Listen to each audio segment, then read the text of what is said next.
everyone, my name is DauHongQuan, class Industrial Informatics with the advisor Xuan. I am very glad to defend my graduation thesis today. So now I will give you my presentation of my thesis, which is study on a linearization technique for power amplifier in base transceiver station.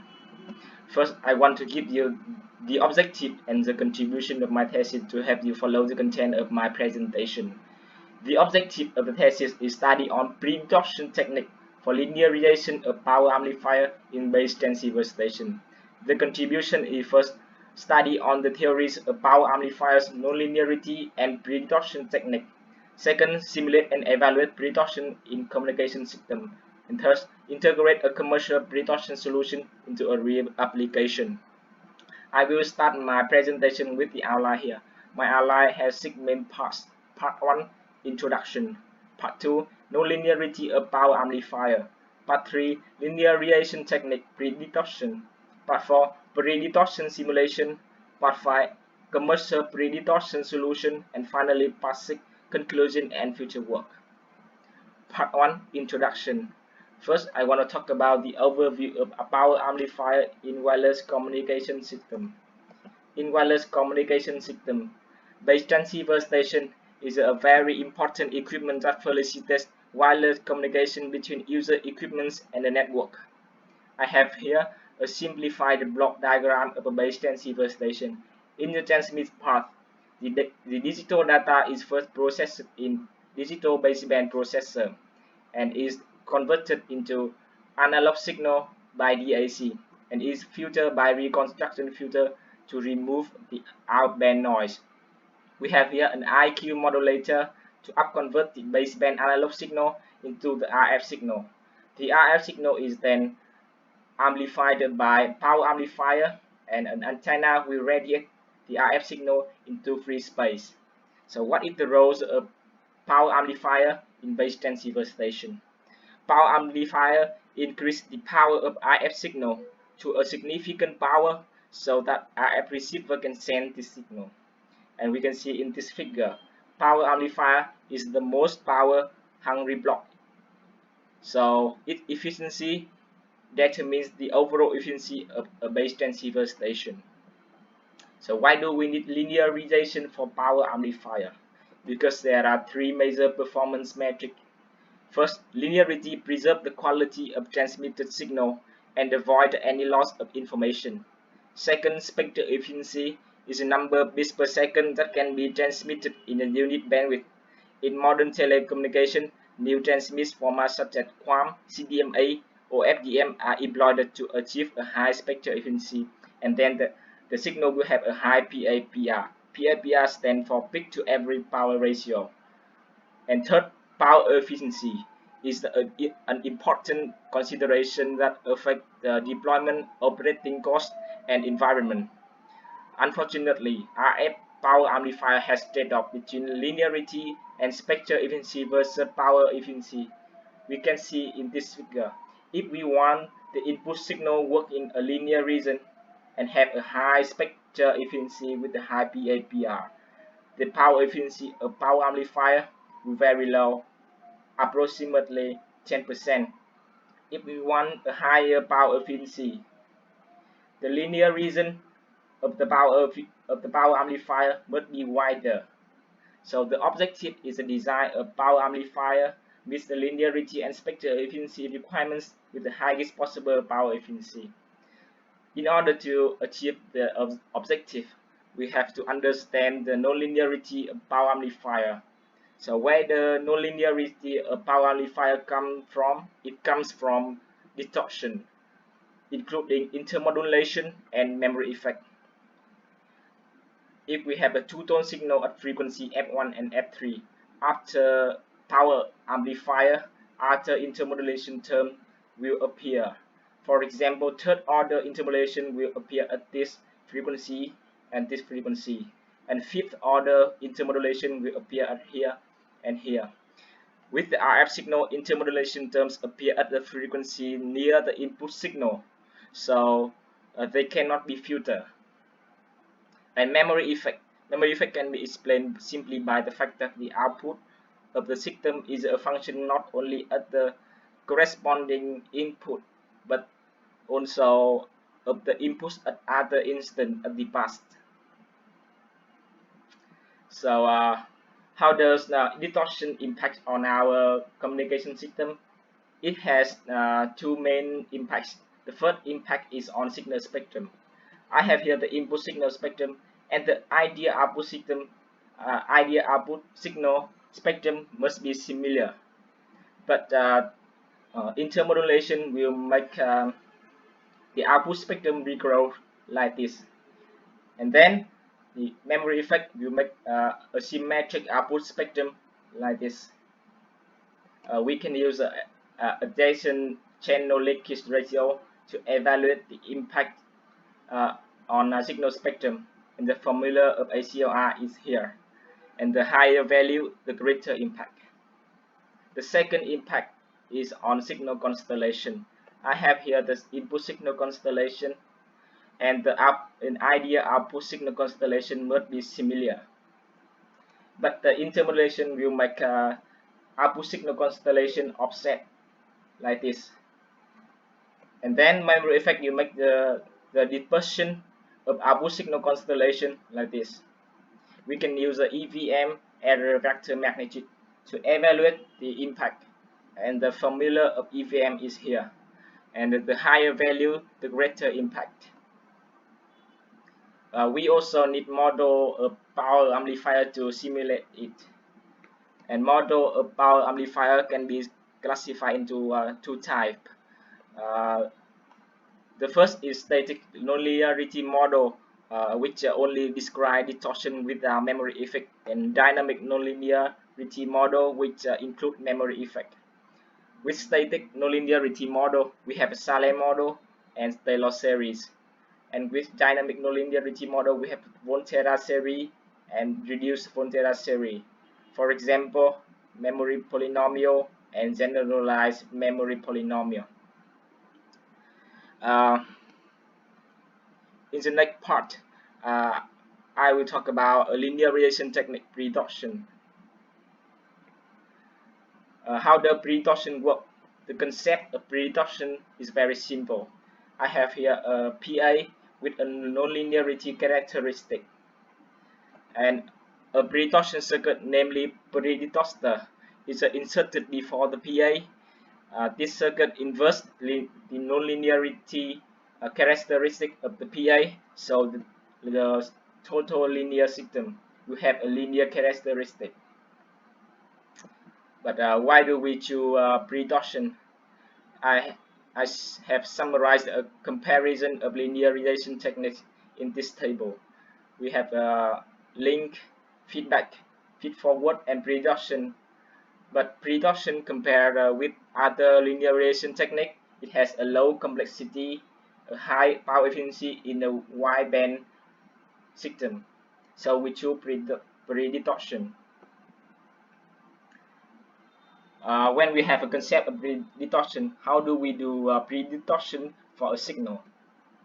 In order to perform pre-distortion for power amplifier, there are two elements for we to build. The first one is a predistortor block. We have to choose a model for this predistortor to create a predistorted function.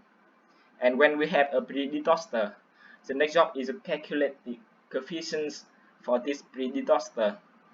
In order to calculate coefficient, we must have an architecture and an algorithm. If a power amplifier ignores memory effect, it can be modeled by using Taylor series. However, if the signal is RF and the bandwidth increase, memory effect should be taken into account. So the Volterra series can be used to accurately characterize a linear system, including linearity and different type of memory effect. Okay, the order kernel Volterra series includes a possible combination of product of k-time shift of an input signal. Therefore, it includes all possible forms of memory effect. However, this results in a large number of coefficients and increase the computational complexity. So in practice, we use the reduced Volterra model to overcome the computational complexity while still describe memory effect. We also need architecture to adaptively calculate coefficient. I have the direct learning architecture in which the PA model is built first by using Zn as input and by using Yn as input and Zn as output, and the function of predecessor is built by inverting the PA model. But the magic or model inversion is a very complicated computation, so I don't use direct learning architecture. I use indirect learning architecture because this architecture calculate the post-inverse model of predecessor by using Zn as input and Yn as output. So in this architecture, I don't have to inverse the model. So I also need algorithm to calculation.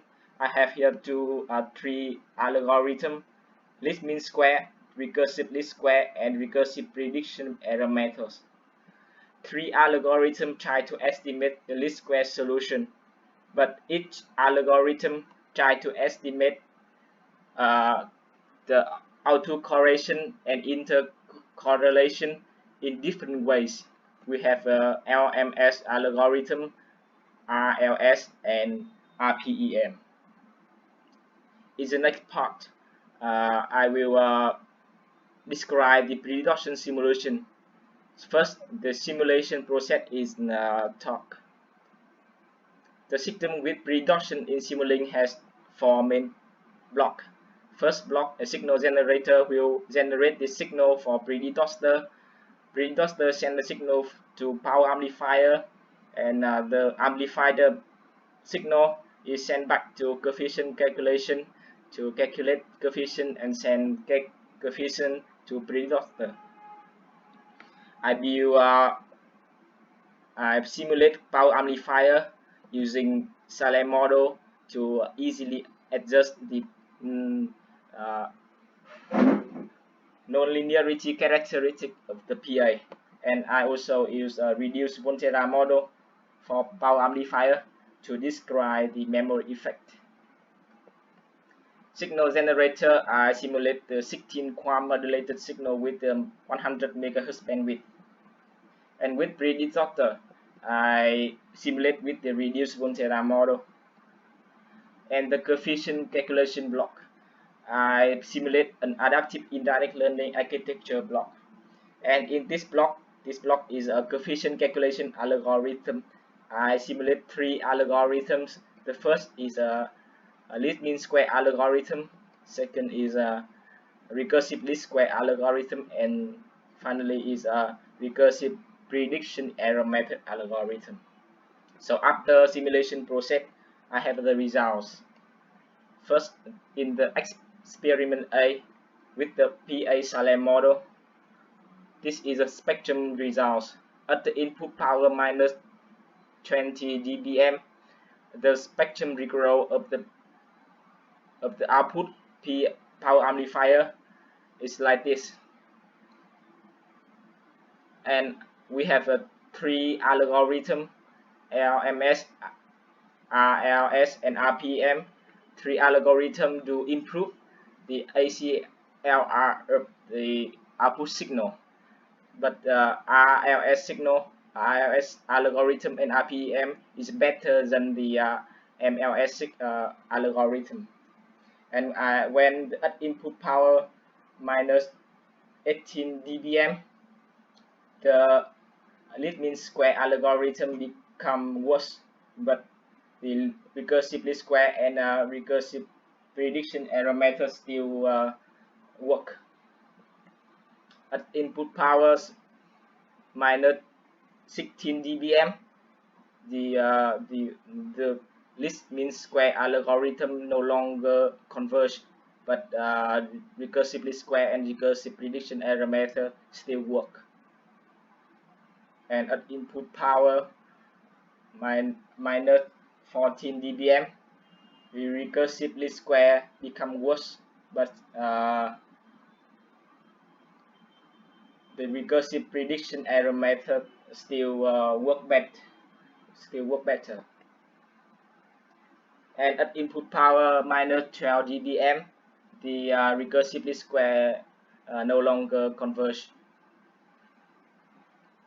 And the signal constellation with in this experiment A, without distortion, the EVM is about 14.5%, and with the RPM algorithm, the EVM is 5.6%, and the same with the recursive least square algorithm. So we can see two algorithms improve about